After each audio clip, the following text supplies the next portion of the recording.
అలాంటి హర్డిల్స్ ఎదుర్కోవడానికి, సమస్యలు ఎదుర్కోవడానికి, విమర్శలు ఎదుర్కోవడానికి రెడీగా ఉన్నారా మీరు? ఇప్పుడు కూడా కౌరవులు లాంటి 100 మంది నా మీద ఎన్ని అస్త్రాలు పెట్టినా ఖచ్చితంగా మరి ఈ నరేందర్ రెడ్డి గెలిచి తీరుతాడు. ఎందుకంటే నరేందర్ రెడ్డి ఎక్కడ ఎవరికి అన్యాయం చేయలేదు, ఎక్కడ ఎవరికి నష్టం చేయలేదు. ఈ రకంగా ఒక పద్ధతిగా ఎదుగుతున్నవాని కాబట్టి నాకు ఆ కాన్ఫిడెన్స్ ఉంది. అవన్నీ నేను ఫేస్ చేయగలను.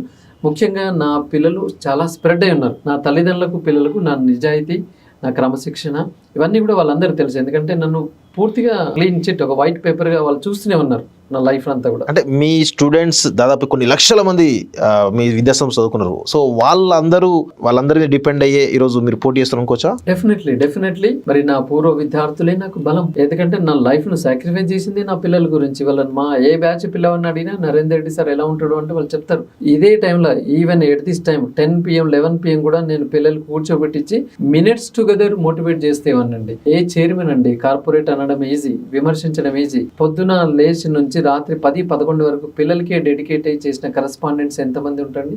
Very less. టైం దొరికితే రాత్రి 10 గంటలు కూడా పిల్లల్ని గ్యాదర్ చేస్తూ వాళ్ళని మోటివేట్ చేసిన వాళ్ళని. వాళ్ళకి తెలుసు నరేందర్ రెడ్డి సార్ ఎంత ప్రేమగా మమ్మల్ని చూసుకుంటాడు అనేది. కాబట్టి ఖచ్చితంగా నాకు నమ్మకం.